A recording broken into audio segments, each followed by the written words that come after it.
Viridian, The Green Guide, by Clouds. My Head in the Clouds Not Coming Down.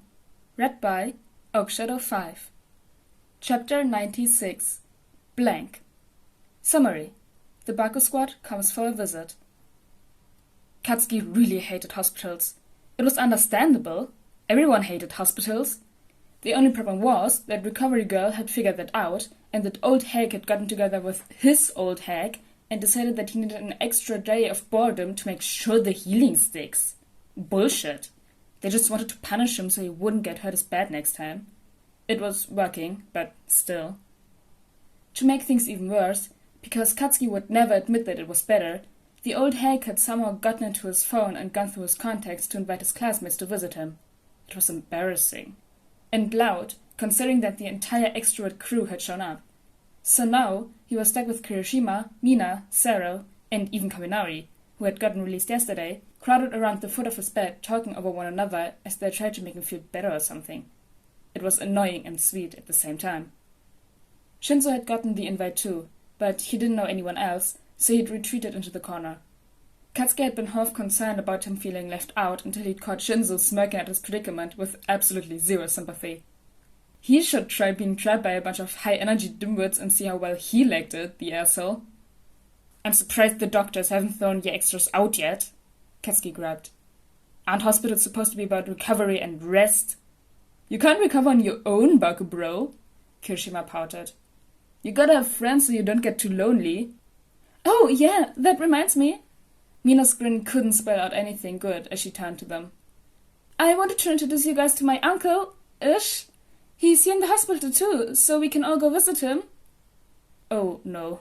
She was totally talking about Ogawa, wasn't she? What the? Pinky!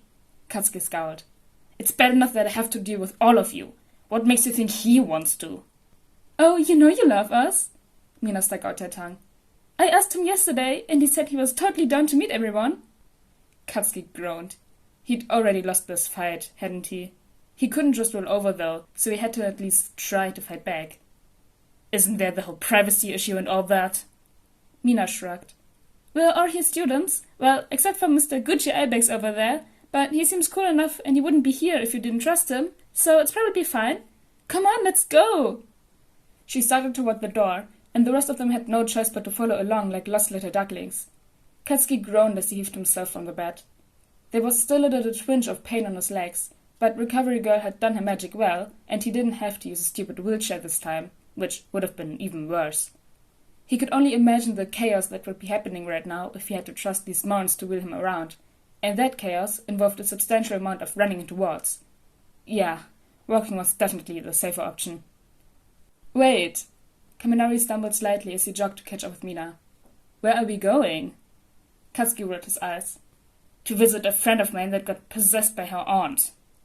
The others stopped walking, and there was a moment of shocked silence before Shinzo let out a low whistle. Wow, Bakugo.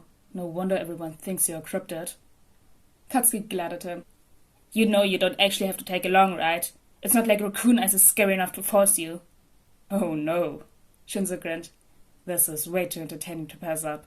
I'm coming. Well, I mean, glad to have you, but, Sarah looked lost as he glanced around. I'm still confused about how the spirit of Mina's aunt possessed someone. It's not her spirit. Mina rolled her eyes and started walking again. It's more like her quirk?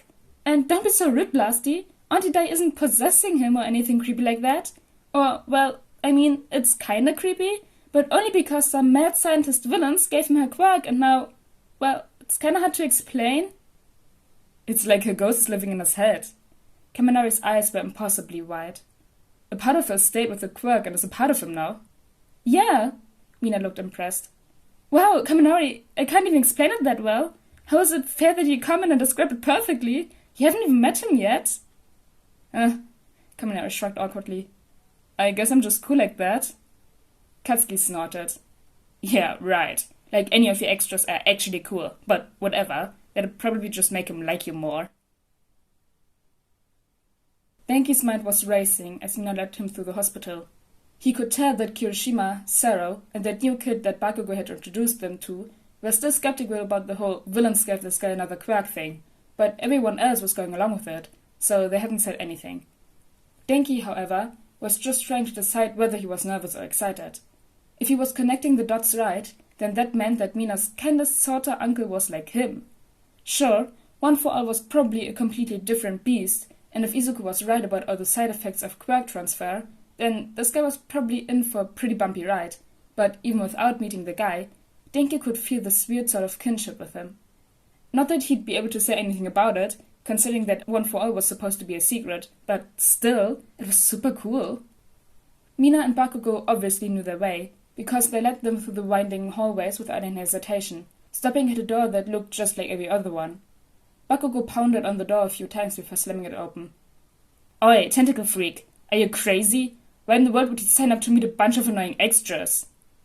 "Maybe because I'm not a misanthrope?" The guy in the bed was grinning as they fell into the room, and Dinky could see why Bakugo had called him a tentacle freak. His hair was made of thick tentacles that were almost black with hints of green and purple that seemed to shift in the light and were long enough to reach almost to his shoulder blades.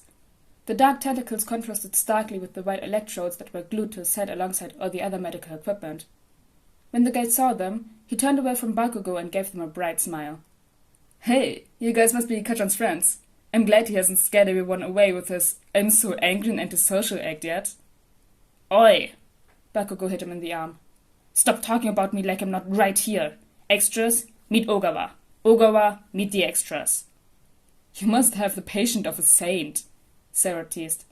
"How did you even get him to admit you were friends?" Ogawa glanced around the room before leaning forward conspiratorially. "I bribed him with ice cream and good feelings." The air laughed as Bakugo glared. "I hit all of you." "So, how does any of this work?" Sarah asked. "You're like Mina's uncle on thing?" Ogawa smiled sheepishly. "Yeah, I mean, kinda. It's complicated, but she's excited too." "Sounds cool," Kirishima said. "So, Mina's aunt is just there?" Ogawa shrugged. "Basically, yeah. It's kind of a trippy feeling, but I've got two other people's quirks, and a part of them came along for the ride. So they're just here, experiencing everything right alongside me." "Wait, all the time?" Denki's eyebrows shot up. "You don't, have to be super calm or something?" Ogawa frowned thoughtfully. "Nope, they're just a program running in the background, I guess is a good way to describe it." "It's super weird," Mina said cheerfully. "So I wouldn't worry about it too much. I just got a fun bonus uncle." "And I get an extra headache." Bakugo rolled his eyes. "Seriously, knowing you guys separately was enough of a migraine." "Aww," Ogawa laughed. "Don't be like that, Kachan. I know you're secretly—" Suddenly, his face went blank, and Dinky felt a creeping feeling of wrongness crawl down his spine as the room went silent. He looked at Bakugo and Mina, but they looked just as confused as he felt, so this was apparently not part of the normal weirdness. After a moment, Bakugo turned to Shinzo. "Did you—" Shinzo shook his head frantically. "No, I know how this looks, but I didn't even say anything to him, so I couldn't even have— I didn't do anything to him, I swear." "Calm down, Ibex. I wasn't accusing you or anything." Bakugo growled and turned back to Ogawa. "But if you didn't brainwash him, then what's going on?" A brainwashing quirk would explain the sudden blankness, and he knew Izuku would be freaking out over such a cool quirk, but if it weren't for the fact that everyone else was freaking out, Denki would have just assumed that Ogawa had gone to the headspace to talk to his vestiges. That didn't make any sense though, because he said that he didn't have to be in the headspace to interact with his quirk's past holders like Denki did, which was another thing Izuku would probably freak out over. This was all just so confusing. Kirishima glanced at them. "Maybe we should call the doctor?" "That sounds like a great plan." Mina huffed in relief before slamming the call button. "Okay, but, wait, what's he doing now?" They all took a step back as Ogawa stood up and started messing with some things on the medical machines beside him. That didn't seem like the safest thing to do, and it just felt so wrong, especially because his facial expression still hadn't changed from the sullen blankness he'd slipped into a minute ago. It was just plain creepy. Ogawa, buddy?" Kirishima reached a hand out to grab his shoulder. "Is something wrong? Maybe you should let the doctors do that?" Kirishima yelped and hardened his skin as Ogawa's tentacles suddenly extended and slammed him into the wall behind him. Denki gulped and activated his quirks, letting the electricity build beneath his skin as he shifted into a fighting stance. What was going on? The guy had been so nice. Were they really gonna have to fight him? And to make it even worse, he still had that creepy blank expression on his face. It was just wrong. The door slammed open and a small team of doctors and nurses came rushing in. Everybody stand back. He can get confrontational when he's like this. We're going to have to sedate him. Like what? Bakugo growled. What the fuck is going on? Instead of answering, the doctor took out a needle and jabbed it into the tentacle that had reached for him as soon as he walked in. Ogawa had turned to him, blank-faced, but looking ready for a fight, but he didn't get the chance before his eyes drooped and he started to sway. Bakugo and Mina ran to catch him as he collapsed. The doctor wiped his forehead. Well, it looks like we're actually getting good at that. We were hoping this one was just a blip on the brain scanner, but I guess not. What even was that? Mina sounded panicked. He wasn't there anymore. Has this happened before? Unfortunately, yes, the doctor sighed. It started a few days ago, and we're not sure exactly what's happening, hence the brain scanner. Is it just seizures or something? Sarah freaked out. But, that doesn't look like seizures.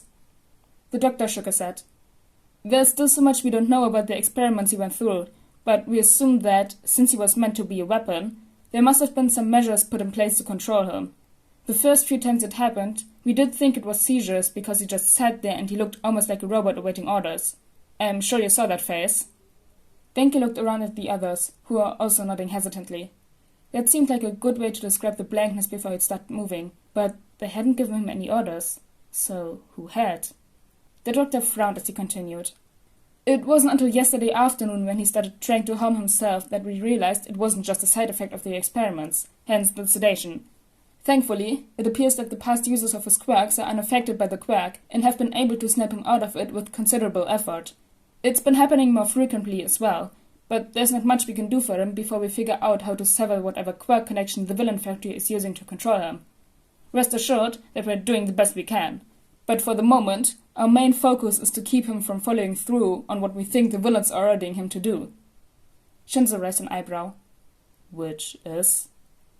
Denki had a sinking feeling that he already knew as the doctor hesitated, an awkward look on his face as he searched for the right words. But it was Bakugo that said what they were all thinking.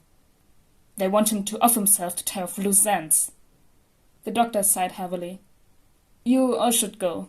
The sedative we gave him is extremely potent, so he'll be out for at least the next hour. But if things keep going the way they are, we might have to consider keeping him sedated until we can break the villain's control. There was nothing else to say as they all trudged out of the room and followed Bakugo back to his room. Denki's brain raced with all the new information and tried to make it fit any sort of order so that he could actually be coherent when he told Izuku about it. There was so much more going on than he understood. Just how much info was he missing?